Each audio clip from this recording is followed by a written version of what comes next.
te żaglówki, motorówki, ale również kajaki. Marszałek Strug zobowiązał i powiedział, że to musi być zrobione. Ja tak nie bardzo wierzyłem, bo jestem żeglarzem, te kajaki tam, no czasami się przemówię.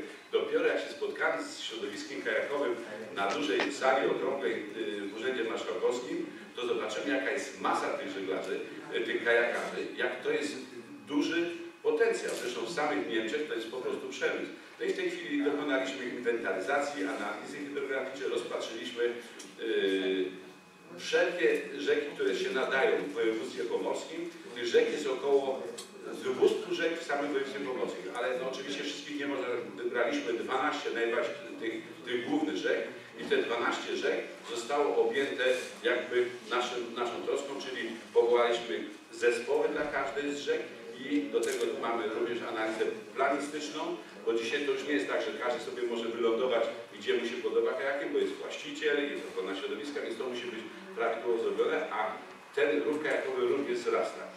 I taką żeśmy przyjęli koncepcję, że dla tych 12 rzek, które zostaną jakby rozpracowane koncepcyjnie, dokonamy analizy produktów turystycznych dla 3 rzek, a dla jednego terenu, i jakbyście Państwo się, bym musiał chyba tu zapytać konkurs, dla jakiego terenu, więc dla terenu węzła właśnie tutaj Szkarpawa, Wisła Królewiecka, Zalew Wiślany, Tuga, dla tego terenu będzie rozpracowany produkt turystyczny. Na początek muszę powiedzieć, że to jest kilkadziesiąt tysięcy w samą tą rozpracowanie tego jednego produktu turystycznego, czyli to będzie prośba, to będzie skierowany jakby taki no, sygnał do różnych ludzi, którzy przewracają się w nocy, nie wiedzą czym się zająć.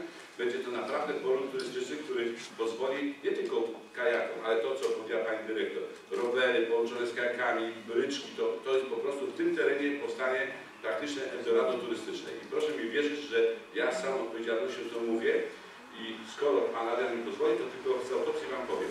Byłem kiedyś w Bremie. Wsadzili nas w taką kolejkę, przewieźli z 20 minut kolejką, później kawałek autobusikiem, szliśmy piechotą z 20 minut, powiedzieli, że to jest 37 metrów nad poziom morza, że to jest wysoko. Później zobaczyliśmy jakiś tam dom i cały czas żeśmy się nie nudzili. Później zjedliśmy coś nad brzegiem jakiegoś kanału, przepłynęliśmy jakimiś kajakami, łódkami, później były zabawy różne rekreacyjne, rzucanie do kosza takimi holenderskimi butami, zwiedzanie jakiegoś tam muzeum, na końcu gry i później wieczorem żeśmy się rozstali. I popatrzcie, ilu gestorów, różnych operatorów miało zajęcie i ci turyści, cały autokar naprawdę się nudili. I w takim terenie, jak my tutaj mamy, gdzie mamy 3 muzea, hydrotechnikę, wspaniałe plaże, jakieś latarnie morskie, no masa różnych elementów, które mogą ciekawić turystów, zaciekawić turystów, na pewno ten produkt się spełni. I to są właśnie wspomniane te główne rzeki w województwie pomorskim. I proszę Państwa, no to już nie będę szczegółów mówił, mogę tylko powiedzieć, że Państwo są zainteresowani jakby tą prezentacją, ją mogę elektronicznie przesłać, tylko proszę tak w razie o wizytówki, komu to przesłać. I no to już nie będę wymieniał tych wszystkich rzeczy, bo to by było za uciążliwe. Dziękuję za uwagę i chcę tylko powiedzieć, że te ostatnie hasło pomorskie dobry kurs w całym znaczeniu gospodarczym, turystycznym na Pomorzu jest i dobrze się ma. Dziękuję.